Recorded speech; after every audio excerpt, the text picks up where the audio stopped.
Morning. कैसे हैं आप सब? आई होप आप ठीक होंगे और अपनी पढ़ाई बहुत अच्छे से कर रहे होंगे। तो बच्चों, दिवाली वेकेशन से पहले अपन ने एड्जॉर्प्शन को स्टार्ट किया था और एड्जॉर्प्शन में हमने फिजिकल एड्जॉर्प्शन कंप्लीट कर लिया था।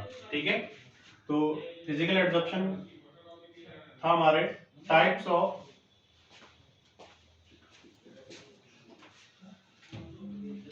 एड्जॉर्प्शन का पार्ट। ठीक है, मैंने टाइप्स ऑफ एड्जॉर्प्शन में आपको दो टाइप के एड्जॉर्प्शन बताए थे। एक था आपका फिजिकल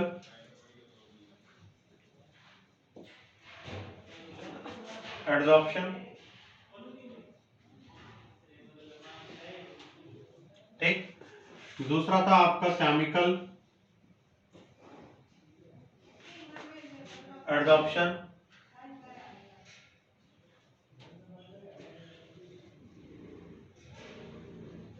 ठीक है, फिजिकल एड्जॉर्प्शन को अपन बोलते हैं भौतिक अधिशोषण और केमिकल एड्जॉर्प्शन को अपन बोलते हैं रासायनिक अधिशोषण। ठीक है, तो फिजिकल एड्जॉर्प्शन में मैंने बताया था कि एड्सॉर्बेंट और एड्सॉर्बेट जो होता है, इन दोनों के बीच में weak van der Waals force of attraction होता है। ठीक है, और भी बहुत सारी अपन ने बातें की थी, बहुत सारे पॉइंट्स लिखे थे। आज अपन डिस्कस करेंगे सेकंड वाले को। सभी बच्चे हेडिंग लगा लें, केमिकल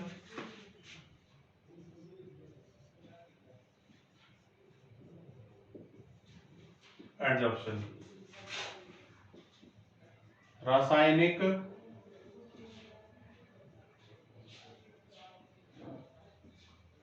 अधिशोषण।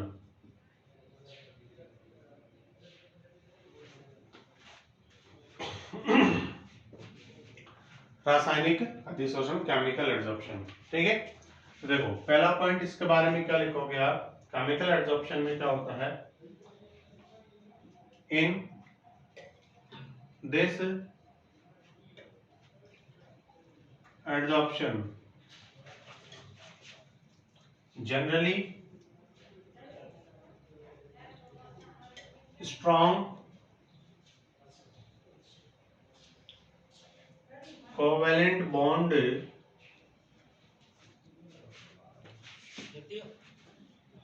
is formed between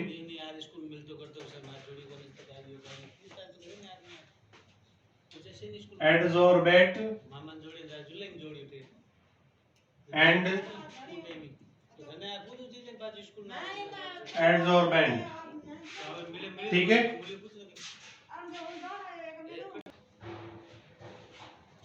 ठीक है। तो in this adsorption generally strong covalent bond is formed between adsorbate and adsorbent. आप सभी जानते हो एड्सॉर्बेट क्या होता है, जिसका एड्सॉर्प्शन होना होता है। एड्सॉर्बेंट क्या होता है, जिसके सरफेस पे एड्सॉर्प्शन होता है।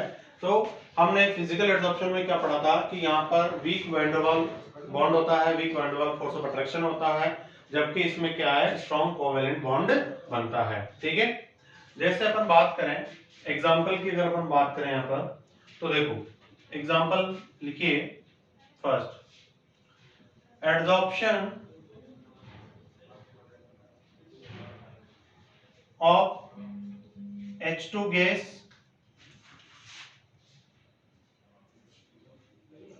on ट्रांजिशन, यानी संक्रमण धातु, हिंदी में संक्रमण बोलते हैं, on transition metal which gives metal hydride. जब कोई भी मेटल हाइड्रोजन से रिएक्शन करता है तो क्या बनाता है? मेटल हाइड्राइड, धात्विक हाइड्राइड हिंदी में ना। ठीक है, दूसरा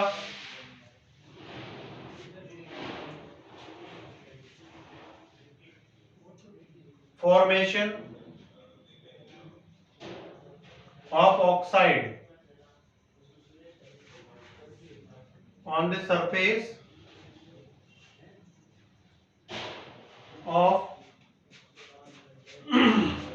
AU यानी aurum, AgNC silver, PT, tungsten etcetera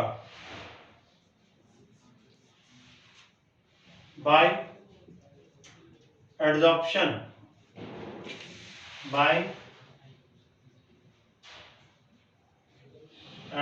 of O2, यानी O2 के एडजॉर्प्शन से ऑक्साइड का बनना, हाइड्रोजन के एडजॉर्प्शन से मेटल हाइड्राइड का बनना, ये दो एग्जांपल है केमिकल एडजॉर्प्शन के। यहाँ पर हाइड्रोजन और मेटल के बीच में कोवेलेंट बॉन्ड बन रहा है, यहाँ भी ऑक्सीजन और मेटल के बीच में कोवेलेंट बॉन्ड बन रहा है।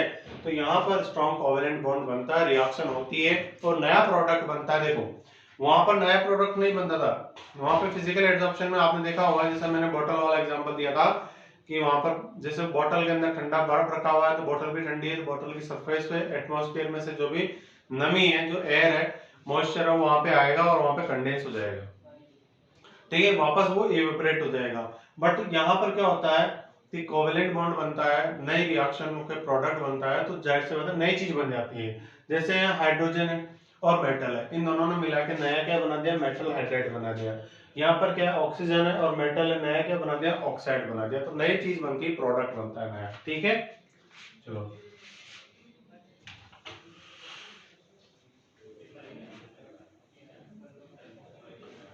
अब जैसे उसका डायग्राम बनाया था वैसे इसका अगर अपन डायग्राम बनाए, ग्राफिकली रिप्रेजेंटेशन, ठीक है, किस तरीके से बनेगा,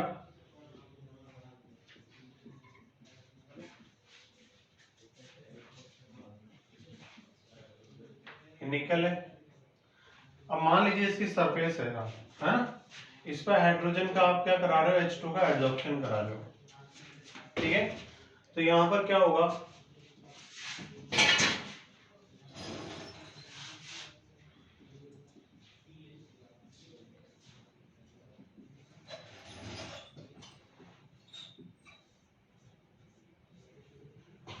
ठीक है, हाइड्रोजन जब जुड़ेगा तो स्ट्रॉन्ग कोवेलेंट बॉन्ड बनाएगा। क्या बनाएगा, स्ट्रॉन्ग कोवेलेंट बॉन्ड। ये क्या है, स्ट्रॉन्ग कोवेलेंट बॉन्ड, ठीक है, क्लियर।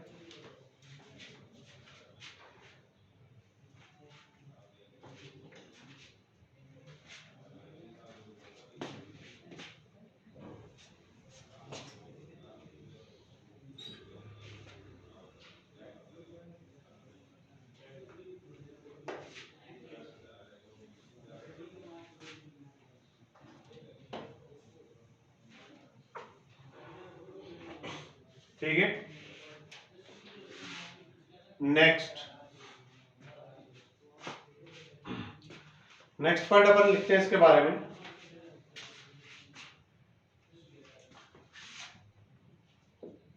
इन दिस adsorption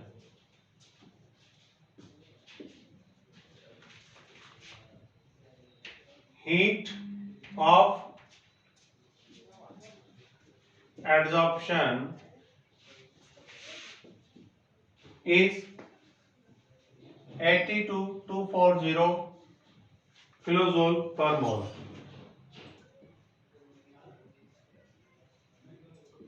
इस प्रकार के अधिशोषण में अधिशोषण ऊष्मा का मान 80 से 240 किलोजूल पर मोल होता है। पहले वाले में क्या थी, 20 से 40 थी, इसमें 80 से 240 है। क्यों है, क्योंकि वहां पर वीक बॉन्ड बनता था, वीक बॉन्ड को तोड़ने पर कम एनर्जी रिलीज होगी, स्ट्रॉन्ग बॉन्ड है, इसको टूटने पर ज्यादा एनर्जी रिलीज करेगा ये, है ना। तो यहाँ पर कोवेलेंट बॉन्ड बनता है जो कि स्ट्रॉन्ग होता है, तो वहां पर हीट ऑफ एडसॉर्प्शन भी क्या है, ज्यादा है यहाँ पर, ठीक। चलो नेक्स्ट पॉइंट अपन बात करें, वो वाला एडसॉर्प्शन मल्टी लेयर होता था, ठीक है। यहाँ पर ये कैसा होता है, यूनिलेयर, वहां पर बहुत सारी परत बन जाती थी क्योंकि एडसोर्बेंट जो होता था वो बाद में एडसोर्बेंट का काम करने लग जाता था। तो ये यहाँ पर नहीं होता, इट इज यूनिलेयर, ठीक है। यहाँ पर मोनोलेयर भी लिख सकते हैं अपन,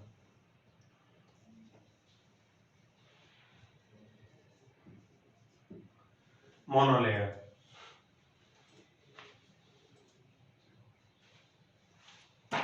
ठीक है।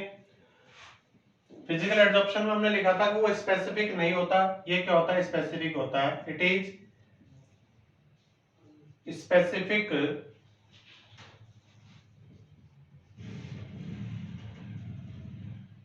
In nature. ये स्पेसिफिक होता है। स्पेसिफिक क्यों होता है भाई, देखो वहां पे तो क्या होता है, जनरली कोई सी भी गैस आकर के एड्सॉर्प्शन हो जाता है, मतलब कोई सी भी गैस जो होगी एड्सॉर्ब्ड हो जाएगी, अधिशोषित हो जाएगी। बट यहाँ पर केवल वो ही मॉलिक्यूल जो है एड्सॉर्बेंट की सरफेस पर रुक सकते हैं, एड्सॉर्ब्ड हो सकते हैं, जो केमिकल बॉन्ड बनाने के कैपेबल हों, ठीक है, जिनके पास इतनी एनर्जी हो कि वो केमिकल बॉन्ड बना सकते हैं। तो ये स्पेशल हो गया। नेक्स्ट पॉइंट है आपका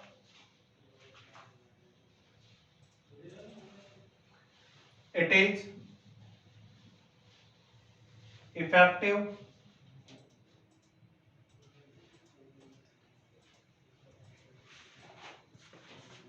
it is more effective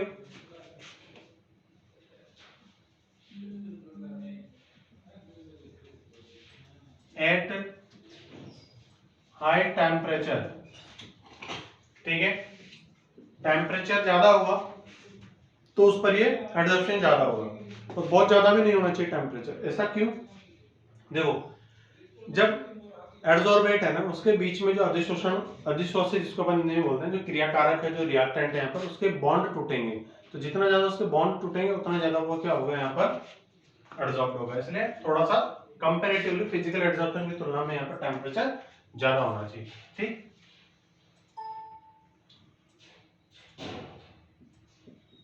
it is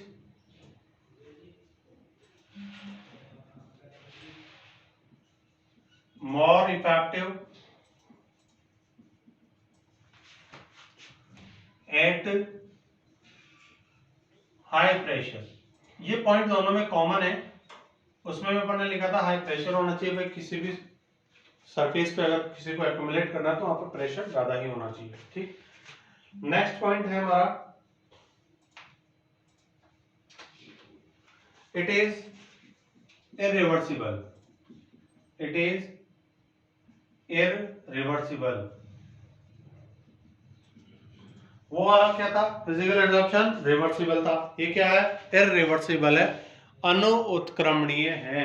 इसका कारण क्या है, एक बार केमिकल रिएक्शन हो गई, बॉन्ड बन गया, प्रोडक्ट बन गया, नई चीज बन गई, दोबारा वापस वो प्राप्त नहीं किया जा सकता। जैसे देखो आपने केमिकल चेंजेस पढ़े होंगे, जैसे नोट को आपने आग लगा दी, अब वो क्या बन गया, ऐश बन गया, राख बन गया। अब आप कितने मंत्र पढ़ो, कितनी तपस्या करो, भगवान से प्रार्थना करो, कितना रो चिल्लाओ, वापस राख से नोट तो नहीं बन सकता ना। तो ये क्या हुआ, इररिवर्सिबल, अनुत्क्रमणीय, ठीक है। तो ये इतने सारे पॉइंट्स थे जिनके बेसिस पर अपन केमिकल एड्सॉर्प्शन को पढ़ सकते हैं। एग्जाम में क्वेश्चन क्या आता है, देखो बेटा आपके एग्जाम में क्वेश्चन आता है, राइट द 2 डिफरेंस या 3 डिफरेंस या 5 difference between physical adsorption and the chemical adsorption. Difference आपसे पूछेगा, वो कभी भी फिजिकल और केमिकल एड्सॉर्प्शन को एक्सप्लेन करने को नहीं बोलेगा, ठीक है। तो यहां से मैं आपको एक क्वेश्चन देता हूं, वो क्वेश्चन आपका क्या है, क्वेश्चन लिखिए आप,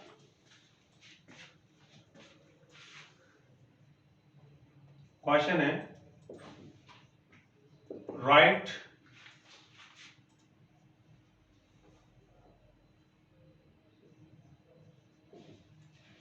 the difference between physical and chemical